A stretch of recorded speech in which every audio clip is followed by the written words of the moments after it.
बिस्मिल्लाहिर्रहमानिर्रहीम। Dear students, उम्मीद है आप सब लोग खैरियत से होंगे। आज हम स्टार्ट करेंगे मेटलर्जी के फर्स्ट ऑनलाइन लेक्चर के साथ और हम स्टार्ट लेंगे चैप्टर नंबर 7 से, जिसका नाम है introduction to blast furnace. Blast furnace का क्या मकसद है? इसको हम इस्तेमाल करते हैं लोहे की काच धात को खालिस करने के लिए। उसमें जितनी भी कुदरती तौर पर गैंग्स कसावतें पाई जाती हैं, उनको ख़त्म करने के लिए हम ब्लास्ट फर्नेस का इस्तेमाल करते हैं। और ब्लास्ट फर्नेस में लोहे की काच धात को डालकर पिघलाया जाता है और उसमें से खालिस लोहे को निकाला जाता है। और हम सब जानते हैं कि लोहे की काच धात को जब ज़मीन से निकाला जाता है तो वो बहुत सारी कसावतों पर मुश्तमिल होती है, जिसमें फ़िज़िकल, केमिकल और सालुबल कसावतें शामिल हैं। इससे पहले हम लोगों ने पढ़ा था कि किस तरह से लोहे की काच धात के अंदर से फ़िज़िकल गैंग्स को रिमूव किया जाता है। फ़िज़िकल गैंग्स में मिट्टी, रेत, पत्थर, बजरी इस किस्म के अज्जा पाए जाते हैं और इनको रिमूव करने के लिए जो ट्रीटमेंट्स थी उनको कहा जाता है प्री स्मेल्टिंग ट्रीटमेंट, जो हमने चैप्टर नंबर 4 और 5 के अंदर पढ़ी हैं। आप लोगों को याद होगा कि हमने उसको निकालने के बाद क्रश किया, छोटे छोटे पीसेस में तोड़ा, फिर उनको हाथों से चुनकर अलग किया, फिर उनको ग्राइंडर से पीसा, फिर उसको अपने मकनातीस की मदद से लोहे के ज़र्रात को उसमें से निकाला। उसके बाद आप लोगों ने पानी में डालकर फिर झाग की मदद से आप लोगों ने उन गैंग्स को जो फिज़िकली आपको दिखाई दे रहे थे, नज़र आ रहे थे, उनको रिमूव किया। उसके बाद लोहे की काच धात में बच जाती हैं केमिकल और सॉल्युबल कसावतें। हम सब जानते हैं कि लोहे की काच धात जिससे दुनिया के अंदर 80% लोहा हासिल किया जाता है, उसका नाम है हेमाटाइट। और हेमाटाइट में 30% के लगभग ऑक्सीजन मौजूद होती है और ऑक्सीजन एक कीमियाई कसाफत है, ठीक है। और उसको ख़त्म करने के लिए ब्लास्ट फर्नेस में हम रिडक्शन प्रोसेस से हेल्प लेते हैं। दूसरे नंबर पे लोहे की काच धात में कुछ ऐसे गैंग्स होते हैं जो सॉल्युबल गैंग्स कहलाते हैं, ठीक है। मसलन sulphur, phosphorus, manganese, carbon and silicon, ठीक है। ये सब कसावतें हलशुदा कसावतें कहलाती हैं, सॉल्युबल कसावतें कहलाती हैं और इनको ख़त्म करने के लिए ब्लास्ट फर्नेस में ऑक्सीडेशन का अमल किया जाता है। अब ब्लास्ट फर्नेस को ब्लास्ट फर्नेस क्यों कहा जाता है, उसकी एक वजह है। ब्लास्ट का मतलब होता है तूफ़ान, आंधी, झक्कड़। क्योंकि ब्लास्ट फर्नेस के अंदर गर्म हवा का एक तूफ़ान जो है वो उसके माहौल में मौजूद होता है। उसके अंदर गर्म हवा बहुत वाफिर मिकदार में बेची जाती है, ठीक है, जिसकी वजह से उसके अंदर के माहौल में हवा की एक आंधी, गर्म हवा की एक आंधी का सा माहौल बन जाता है। उसकी वजह से इसका नाम ब्लास्ट फर्नेस रखा गया। उसके बाद ब्लास्ट फर्नेस की कुछ कंस्ट्रक्शन के हवाले से हम पढ़ेंगे। ब्लास्ट फर्नेस की जो बॉडी है वो स्टील की बहुत मोटी प्लेटों से बनाई जाती है, जिनकी मोटाई आधे इंच से लेकर पौने इंच के लगभग होती है। और उसकी जो इंटरनल वॉल होती है उसके अंदर फायर क्ले की बनी हुई ईंटों की लाइनिंग की जाती है, ताकि उसके अंदर पैदा होने वाली हरारत बाहर ना निकल सके। इसके बाद ब्लास्ट फर्नेस की जो ऊंचाई होती है वो मिनिमम 26 मीटर होती है और मैक्सिमम इसकी ऊंचाई जो है वो 36 मीटर तक होती है। और चूँकि इसका डायामीटर अंदर से ग्रेजुअली इंक्रीज़ होता है, तो इसका मैक्सिमम जो डायामीटर होता है वो 9 मीटर होता है। और पाकिस्तान के अंदर ब्लास्ट फर्नेस जो है वो पाकिस्तान स्टील मिल कराची में लगी हुई है, जिसके अंदर हम लोग लोहे की काच धात को डालते हैं और उसको पिघला कर उसके अंदर बहुत सारे जो है वो प्रोसेसेस करते हैं और एंड पर हमें जो है वो लोहे की पैदावार उससे हासिल होती है।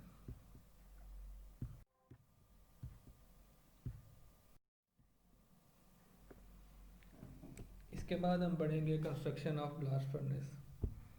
जब हम बात करते हैं ब्लास्ट फर्नेस की कंस्ट्रक्शन की, तो इसका मतलब ये होता है कि हमने बताना होता है कि ब्लास्ट फर्नेस कौन कौन से उसके हिस्से हैं जिनसे मिलकर वो बनी है। तो जिस तरह कोई भी इमारत जब खड़ी की जाती है तो सबसे पहले उसकी बुनियाद बनाई जाती है और उस बुनियाद के ऊपर उस पूरी इमारत को खड़ा किया जाता है। बिल्कुल उसी तरह ये जो ब्लास्ट फर्नेस है इसके सबसे नीचे वाला जो हिस्सा होता है, ये वाला हिस्सा, ये इसकी फाउंडेशन कहलाता है। फाउंडेशन के ऊपर पूरी की पूरी ब्लास्ट फर्नेस का वज़न होता है।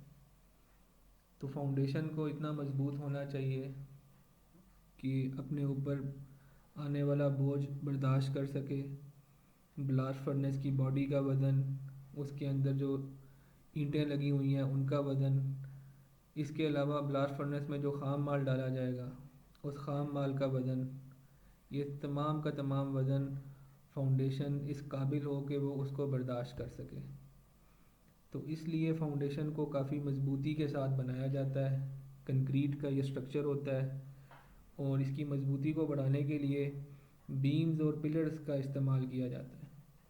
जैसे छत में बीम्स डाले जाते हैं ताकि छत की जो बोझ उठाने की सलाहियत है वो बढ़ जाए, इसी तरह फाउंडेशन के अंदर बीम्स और पिलर्स इसलिए डाले जाते हैं ताकि फाउंडेशन की जो ताकत है, मज़बूती है, वज़न उठाने की जो सलाहियत है वो इसकी बढ़ जाए।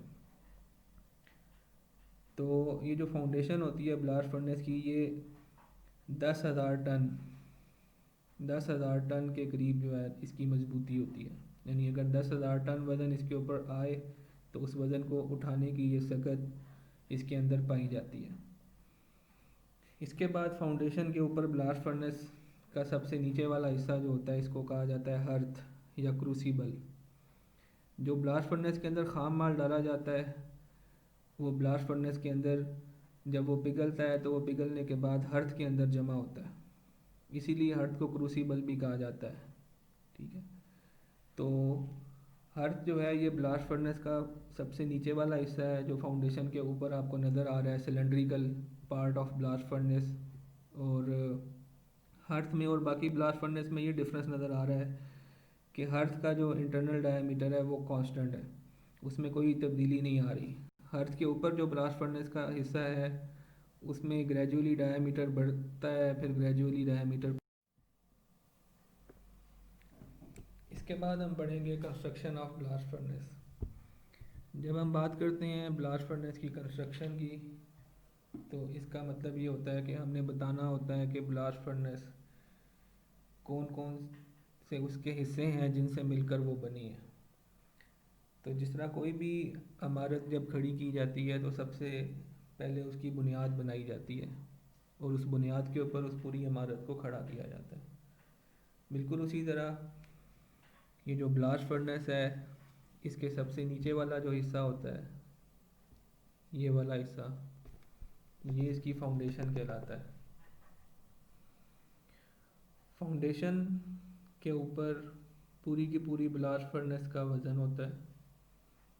तो फाउंडेशन को इतना मज़बूत होना चाहिए कि अपने ऊपर आने वाला बोझ बर्दाश्त कर सके। ब्लास्ट फर्नेस की बॉडी का वज़न, उसके अंदर जो ईंटें लगी हुई हैं उनका वज़न, इसके अलावा ब्लास्ट फर्नेस में जो ख़ाम माल डाला जाएगा उस ख़ाम माल का वज़न, ये तमाम का तमाम वज़न फाउंडेशन इस काबिल हो कि वो उसको बर्दाश्त कर सके। तो इसलिए फाउंडेशन को काफ़ी मज़बूती के साथ बनाया जाता है। कंक्रीट का ये स्ट्रक्चर होता है और इसकी मज़बूती को बढ़ाने के लिए बीम्स और पिलर्स का इस्तेमाल किया जाता है। जैसे छत में बीम्स डाले जाते हैं ताकि छत की जो बोझ उठाने की सलाहियत है वो बढ़ जाए, इसी तरह फाउंडेशन के अंदर बीम्स और पिलर्स इसलिए डाले जाते हैं ताकि फाउंडेशन की जो ताकत है, मज़बूती है, वज़न उठाने की जो सलाहियत है वो इसकी बढ़ जाए। तो ये जो फाउंडेशन होती है ब्लास्ट फर्नेस की, ये 10,000 टन के करीब जो है इसकी मज़बूती होती है। यानी अगर 10,000 टन वज़न इसके ऊपर आए तो उस वज़न को उठाने की ये सकत इसके अंदर पाई जाती है। इसके बाद फाउंडेशन के ऊपर ब्लास्ट फर्नेस का सबसे नीचे वाला हिस्सा जो होता है इसको कहा जाता है हर्थ या क्रूसिबल। जो ब्लास्ट फर्नेस के अंदर ख़ाम माल डाला जाता है वो ब्लास्ट फर्नेस के अंदर जब वो पिघलता है तो वो पिघलने के बाद हर्थ के अंदर जमा होता है, इसीलिए हर्थ को क्रूसिबल भी कहा जाता है। ठीक है, तो हर्थ जो है ये ब्लास्ट फर्नेस का सबसे नीचे वाला हिस्सा है जो फाउंडेशन के ऊपर आपको नज़र आ रहा है, cylindrical part of blast furnace. और हर्थ में और बाकी ब्लास्ट फर्नेस में ये डिफरेंस नज़र आ रहा है कि हर्थ का जो इंटरनल डायमीटर है वो कांस्टेंट है, उसमें कोई तब्दीली नहीं आ रही। हर्थ के ऊपर जो ब्लास्ट फर्नेस का हिस्सा है उसमें ग्रेजुअली डायमीटर बढ़ता है, फिर ग्रेजुअली डायमीटर। तो हर्थ के हवाले से हम बात कर रहे थे कि हर ब्लास्ट फर्नेस का सिलेंड्रिकल हिस्सा होता है और इसका जो इंटरनल डायमीटर होता है वो कांस्टेंट रहता है, उसमें कोई कमी बेशी नहीं होती। और सारा का सारा जो खाम माल है जिसमें लोहे की कश धात है वो पिघलने के बाद हर्थ में जमा होती है। और हर्थ के जो अंदर वाली जो साइड है उसमें भी ईंटें लगी होती हैं, रिफ्लेक्टरी मटेरियल की बनी हुई ईंटें होती हैं। और हर्थ के अंदर आप लोग देखेंगे कि दो होल्स हैं। एक होल नीचे की जानिब है, इसको कहा जाता है टैप होल, और एक होल ऊपर की जानिब है, उसको कहा गया है स्लैग होल। जैसा कि हम जानते हैं कि लोहे की कश धात में जितने भी गैंग्स हैं वो जब ख़त्म होंगे तो उनमें से कुछ गैंग्स होंगे जो गैस बनकर ब्लास्ट फर्नेस के अंदर से निकलेंगे, और कुछ गैंग होंगे जो स्लैग की सूरत में ब्लास्ट फर्नेस की हर्थ में पिघले हुए लोहे की सतह के ऊपर आकर तैरना शुरू कर देंगे। तो उस स्लैग को निकालने के लिए हर्थ के ऊपर सतह के नज़दीक एक सुराख होता है, उस सुराख को कहा जाता है slag whole.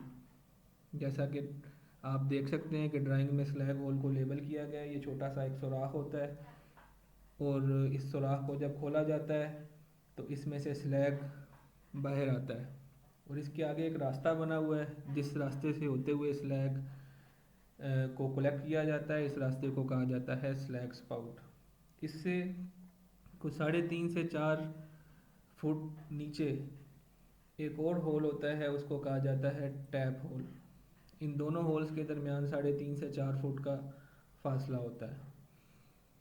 Slag whole hearth की सतह के करीब होता है और टैप होल जो है वो हर्थ की बॉटम पैंदे के नज़दीक होता है। टैप होल का क्या काम होता है कि जब जितना स्लैग सतह के ऊपर आता है उसको स्लैग होल के रास्ते निकाल दिया जाता है तो पीछे बच जाता है खालिस लोहा। उस लोहे को निकालने के लिए हर्थ के नीचे वाली हिस्से में जो टैप होल है इसको ओपन किया जाता है, इसमें से तैयार शुदा प्रोडक्ट जो ब्लास्ट फर्नेस की खालिस लोहा होता है वो बाहर निकलता है। और टैप होल के आगे भी उसी तरह एक रास्ता बना हुआ है जैसे स्लैग होल के सामने बना हुआ था, इसको कहते हैं टैपिंग स्पाउट।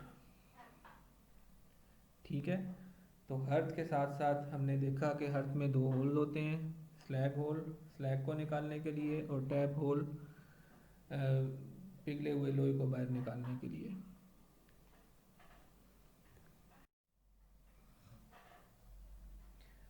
इसके बाद नेक्स्ट जो पार्ट है ब्लास्ट फर्नेस का उसको कहते हैं टॉयर्स।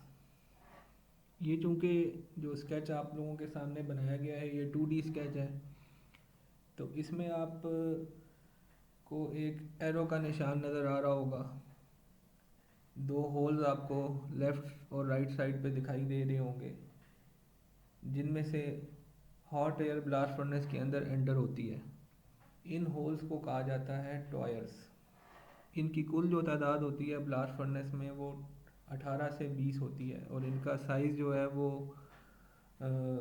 2 इंच 1.5 इंच के लगभग होता है एक सुराख का डायमीटर।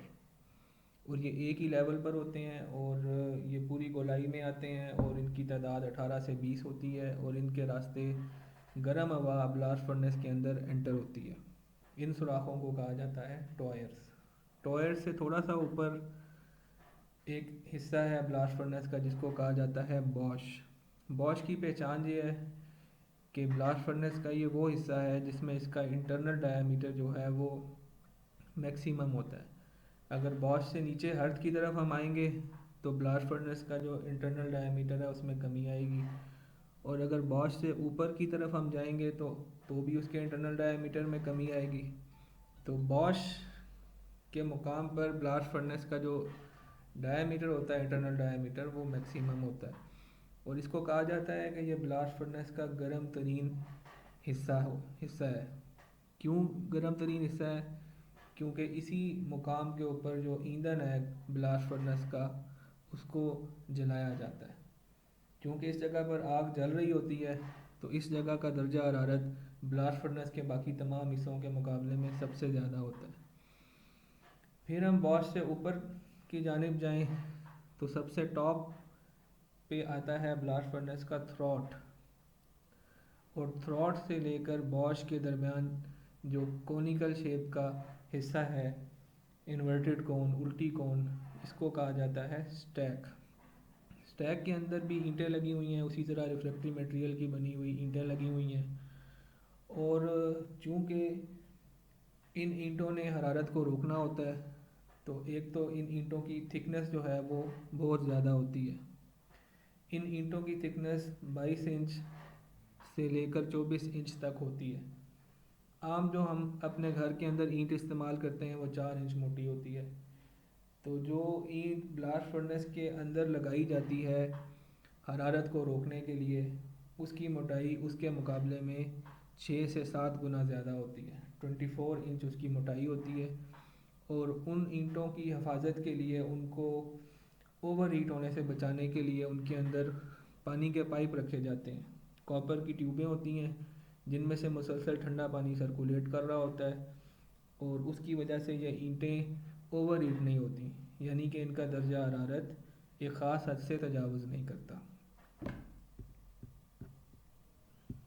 तो डियर स्टूडेंट्स, उम्मीद है कि आपको आज का लेक्चर समझ में आ गया होगा। तो आज के लिए हमारा इतना ही टॉपिक है, बाकी इंशाल्लाह नेक्स्ट पीरियड में हम यहीं से आगे कंटिन्यू करेंगे। थैंक यू वेरी मच, अपना ख्याल रखिएगा। अल्लाह हाफिज़।